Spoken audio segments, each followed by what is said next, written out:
Over here, in the top right-hand position, we have from Team Western Wolves, it is Sortof, the Swedish Blue Zerg.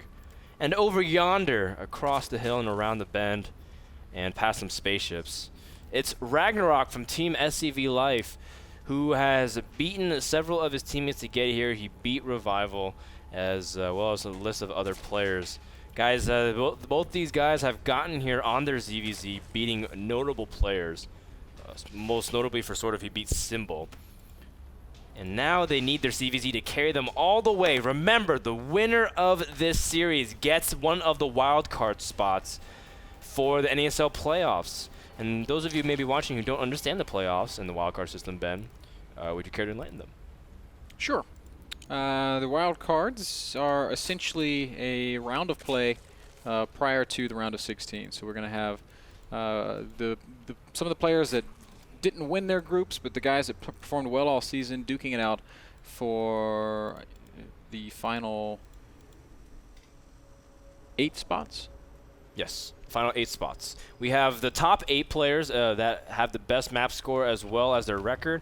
But then we have players 8 to 22, the next 14 players also ranked, and then given wildcard seeds. Now, we do give the open players seeds number 3 and 4. And the reason is because sometimes some of the best players come out of nowhere. Like, so for example, if Symbol and Lenok came out of here and were seeded 15 and 16, they would play some of the highest players in the league. They'd be playing, in this case, right now the people leading is Arthur. They'd be playing like these guys who played really well, and they're some of the harder opponents. So we seed the wildcard open people a little bit higher. They'll be getting seeds 3 and 4. That's right. So we've got a little bit of aggression coming out of Ragnarok. He's gone spawning pool into gas. He will be expanding behind this, but chance we might see him try to do some stuff with Speedling Baneling. Sort of already has his hatchery finishing. His pool's done too, though. He went 15 pool, 15 hatch into gas. So he's not at any real risk from these initial Zerglings, certainly not with his queen out. Meanwhile, we want to give a special shout out to Stefano, who is in the finals of the Lone Star Clash number 2. He's the NASL Season 3 champion, and it makes me very happy to see Stefano succeed, especially after his month break. Yep. And shout out to the Lone Star Clash itself. Nice little event run by the Texas Esports Association, a bunch of college kids who Rosen twins. Yeah, who are making great strides to bring esports to Texas, the great state of Texas. The way I tried to explain the Rosen twins to Lauren, but I don't think I explained it necessarily right. I just basically, one of them is like Mark, one of them is like Russ. And I said basically those guys make the show happen. But to be fair, Tespa puts on a great show. They're a great organization. Actually, that's something that's really been cool from the StarCraft 2 community as a whole. We've seen small grassroots like SoCal Esports here that puts on a bunch of bar crabs in Irvine, in San Diego, and they put on a bunch of tournaments from that as well, which is awesome to see. And I really hope those things continue to grow, especially things like Esports Canada. That's where we got Ken from, because he did such a great job there. And that's where it's awesome to see that kind of rising from the bottom to the top. Yes, sir. Pretty even early game here on Daybreak. Sort of has managed to squeeze out a couple more drones than Ragnarok. That's because Ragnarok's investing in some lings, kind of like we talked about. So it's going to be some Speedling Baneling pressure, maybe some light Speedling Baneling pressure, not that many. Only 14 lings out on the map right now for Ragnarok, so he's going to take a little poke, see if he can do some damage. Sort of has shown really excellent micro and unit control with his Zergling Baneling, so I don't think he should take too much damage here. He sees these units crossing the map, and he's already preparing. He's got some Banelings morphing. He's got a Spine Crawler. He's even getting a second Spine Crawler. Yes, he's being very... One Baneling for one Zergling is a great trade. Nice job. Another trade there that favors Ragnarok. Sort of just blew up his Banelings on his own Spine Crawler. Which is terrible. This is actually getting a little bit scary now. He's going to be forced to make a lot of extra units. That was a big mistake, man. Yeah, Ragnarok is now able... well, he did throw some of his Zerglings into other Banelings and sort of even cancels his second Spine, because that's how safe he feels. A couple more Banelings done morphing for Ragnarok. Might try to slip on by nonchalantly, as one Baneling goes off, but the other one's not really able to do anything. Still being able to pick off a drone or two. Overall, pretty well done by Ragnarok. At the end of things, Ragnarok comes out of that 35 drones to 38 drones. So effective harass. It puts him pretty much back in the game in an even place. He's gone up to lair already, sort of also starting his own lair. Neither player really adding any additional tech just yet, so it looks like we could very possibly be seeing some more of that Mutaplay. Yeah, Ragnarok loves his mutas, loves controlling the map, and sort of really loves his overlords in the middle of the map too. Sending him out as usual. Of course, Daybreak, a map where ledge spotting with your overlord is very valuable because of how many paths your units could be taking. One thing that I think Sortof does very nicely that's important if you're going to put your overlords out on the map like this is he overbuilds overlords. So there's a couple of lings will squeeze past. He's going to see the fast layer from Sortof, or I'm sorry, from Ragnarok, which might actually prompt him to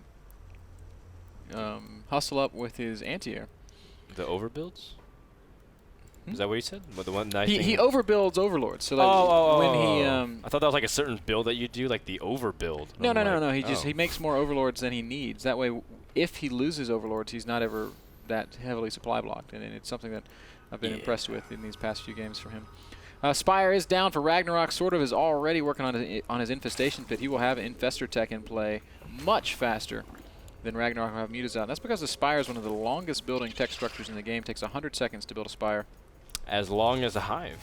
That's to give you perspective, because hive takes seemingly forever as well. It takes 50 seconds to build an infestation pit and 31 seconds to get your pathogen glands research far enough along for your infestors to pop out with enough energy to cast fungal growth. What I mean by that, guys, is if you start the pathogen glands research at 31 seconds towards completion, you can then build infestors, and by the time the infestors spawn, pathogen glands will have finished and they will be able to cast fungal immediately. Or you can do what I do and just kind of roughly estimate and then have 15 infestors pop with no pathogen glands and then die, because that's how much of a chobo I am at playing this race. We see a big Zergling run by attempt here from Ragnarok. He wants to pressure the third. We've been seeing this multiple times throughout the series, but I feel like Sortof should be much more prepared for it compared to the previous game, and he is. And he is. He is very, very prepared for it. You should start building those infestors now, Dan, and he's got some gas for it, and it's exactly what he's going to do, so they're going to be right on time. Muta's just now spawning. They will be crossing the map, and they will be greeted by 2 infestors with energy for fungal. Now, one thing that Sortof has not done is build spore crawlers. He's got one going up in his main, and that's the only one I see. One more on the edge of his creep outside of his natural. Yeah, I see what you're saying. He does have a couple infestors popping out, now making another spore. So now he knows. The mutas are cleaning up a lot of the overlords, but again, just like Ben was pointing out, sort of over-making his overlords. That way, he can afford to lose a few here and there. And also getting pneumatized carapace, overlord speed, so these mutas can't just kill every single overlord. Sortof is actually very able to just reactively move his overlords away. Speed overlords are really, really fast. Speed overseers even faster. We see one getting picked off right there. Here come those mutas, and guess what? They're going to be greeted by a huge fungal. Is there enough energy to change fungal them to death? Yes, there should be. Yes. Absolutely, yes. And that is very nicely done. Wow.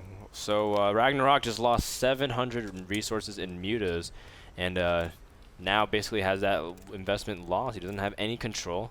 And look at that. Sortof didn't really have to build that many spore crawlers, but it didn't even really matter. Yep. Nicely done. 2 more mutas going to try to come up into the main base and do some harass, but a single queen and a spore crawler enough to shoo them away. Ling still running around looking for openings, but Sortof looks ironclad in this defense. He is so well prepared. Roach is coming forward right now. The infestor energy is not that high. Sortof needs to be careful. Micro your infestor, Sortof. You don't want to lose them. That's a whiffed fungal. He got only 2 roaches, and Sortof gave up so much position to Ragnarok. Yeah, and all of a sudden he's not looking quite as safe as he was. These queens do have a lot of hit points. They can tank a lot of damage, and infested Terrans are good at buying time as well. So it's not, well, more roaches, more links streaming in, getting a little bit difficult. Transfusions being cast on queens and on roaches. Units are being produced at a frantic rate for Sortof, but he's got a lot of money and not a lot of larvae, Dan. I'm not sure what's going on here. But look at the units tab. He's got some unused larvae, but he's really kind of struggling to get units out. He's got 12 roaches against 23, and this tech switch from Muta right back into Roach looks to be doing some pretty good damage for Ragnarok. Sortof not yet stable, but he's trying to reach a point where additional Roach pressure is not going to matter. And during that, big runs by attempt. The Baneling does get some of them. Infestor only catching a few of those Zerglings, and the Zerglings are now able to go in. Can he pick off the queen? That'd be very nice. He does. And Ragnarok able to kind of scrap his way back in, attacking the third once again. Sortof is not paying attention, loses the Infestor that could have locked down those roaches as they were all nicely clumped, and Sortof is evacuating. Ragnarok really outplaying Sortof right now. Yes, he is. Multi-pronged aggression, great transitioning.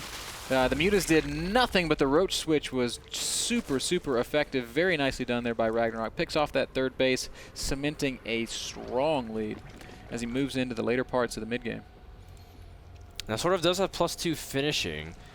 Did have that upgrade advantage, but not able to really get into the right positions, and that's kind of what happens. Force the Queens off the hatcheries, able to really pressure in a lot of different scenarios, and as a result, Ragnarok picks off a couple drones, a couple infestors, even a base, and now has a very substantial lead. Love the fact that Ragnarok is also spining up his third, realizing that, you know, Sortof might want to go for a big counterattack, just trying to be safe. That's right, 156 supply against 156 supply. Pretty even in that regard. Sortof actually looks like he's trying to take a little bit of map position, map control. Maybe he's going to go ahead and take this central expansion in the middle of the map. It's still a very close game. 84 army supply to 96. Upgrades are about even. +2 attack for Sortof. Yeah, for Sortof, and +2 is finishing up now for Ragnarok. So very close game. Hydra transitions coming from both players as well. Now, Sortof just has to wait then until his hatchery comes back up, and he's trying to take the watchtowers, which is a nice spot, but really he can't do anything. Ragnarok, he might be the one that ends up pushing if he has a max supply, because he'll be banking a lot sooner than his opponent. Although Sortof does have a good amount of army supply as well. It's just that he squeezed out a lot of roaches, and Ragnarok has a few more drones. Overall, I still feel like Sortof is still relevant in the game, though.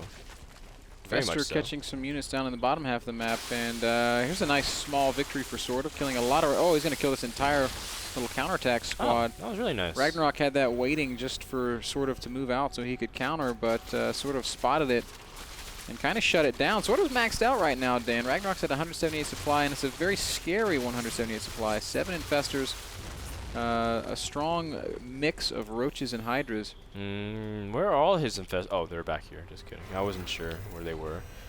They do have a good amount of energy as well, so I think, yeah, so Sortof's combat abilities is very high. Ragnarok, again, attempting another run by pulling a lot of roaches away from the main army. Meanwhile, Ragnarok's going to use this opportunity to secure the northern flank, while Sortof has a couple roaches there as well. Sortof does clean up the battalion in the bottom right, but withdrawals from the north. This is good. This is great map awareness by Sortof. He's doing everything right here. If we look at the resources lost tab, we can see just how much more cost-effective Sortof has been this game. Even in the fights that he's lost, he's still overall coming out so far ahead. Almost 3,000 resources difference there in terms of the trades that these two players have made. 194 to 200 supply right now. Sortof with a big three-pronged attack coming down from every angle. It's all going to be about the infestor control right now.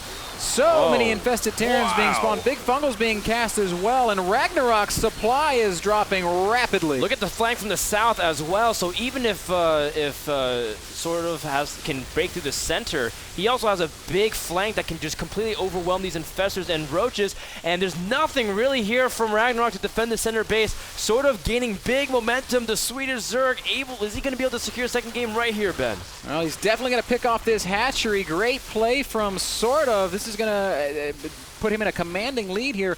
Reinforcements have arrived for Ragnarok, but I'm not sure if it's going to really be enough. It's just sort of units straggling in. Sortof decides he wants to disengage, but that's not going to happen off creep.